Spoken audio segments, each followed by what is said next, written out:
This week on the Retirement Quick Tips podcast, I'm talking about longevity risk, which is the risk that you'll outlive your retirement savings because you lived too long in retirement. Today, I'm wrapping up with one more way to reduce longevity risk in retirement, and that is planning for healthcare costs in advance if you can. As people live longer, their healthcare expenses tend to increase at the tail end of retirement. Most people assume that as they get on in years, as they get into their late 70s, 80s, they're going to spend less money because they're just not as active, they're not traveling as much. And much of the time, that's actually true. You tend to spend a little bit less, and the research bears that out. So spending in retirement does tend to decline as you age, and you're just simply not active enough. You're just not able to spend as much money. And depending on your health and your mental acuity, that spending may not actually go down. It could actually increase. It just gets replaced by things like expensive cancer treatments or dental procedures or long-term care expensive, lots of other out-of-pocket costs for healthcare and medical expenses. So here's what I recommend to help mitigate the impact of potentially higher healthcare costs in retirement than what we expect or what we plan for. Again, this involves planning ahead and taking action years, sometimes a decade or more before retirement. I talked about this earlier this week. Planning for longevity risk involves taking care of some things well before retirement, trying to pay off your mortgage, saving up a bunch of cash so that when you get to retirement, you have cash reserves and money market or CDs and things like that. And that can take years to accumulate. So we really have to plan ahead, and planning for healthcare costs is no different.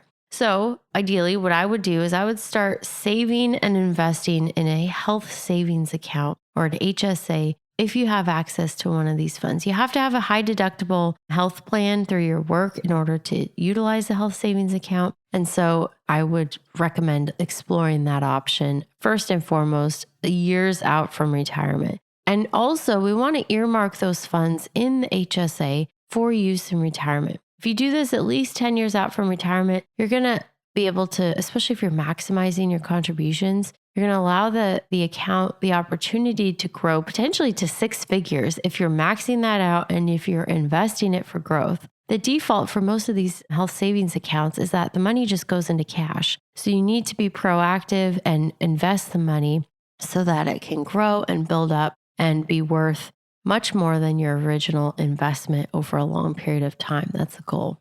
All right, then we want to look seriously at long-term care insurance. It's not something I recommend for everybody. In fact, for many people, it's not a good fit.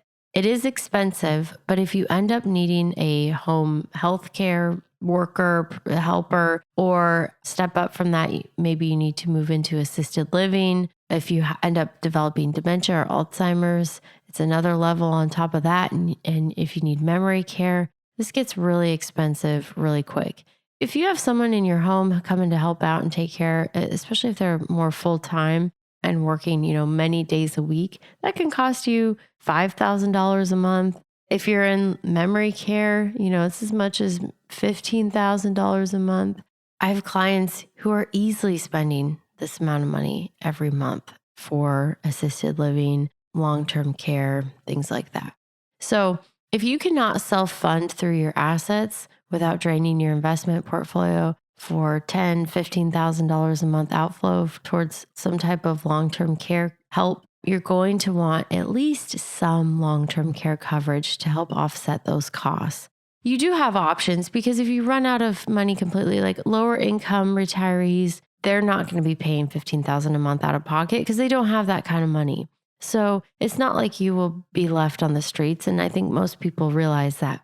I find that the sweet spot generally for most people to start exploring long-term care insurance is sometime in your 50s. If you wait till you're closer to retirement, then the policies get a lot more expensive. They're expensive to begin with. And obviously you need to be able to afford the premiums and paying into these policies for many, many years before you end up needing the long-term care coverage most likely. And that's what really turns most people off, is that they are expensive.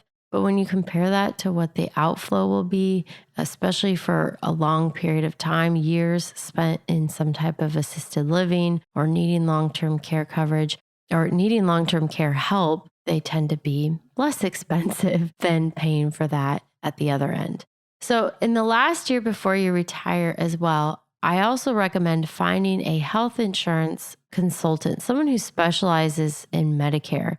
Even if you're not going to be eligible for Medicare yet, if you're retiring before age 65, I would still find somebody because most of these people, even though they specialize in Medicare, they can help you navigate the private insurance marketplace as well. And so, a competent and honest consultant is going to help you navigate all the complexities of health insurance to help choose the right policy.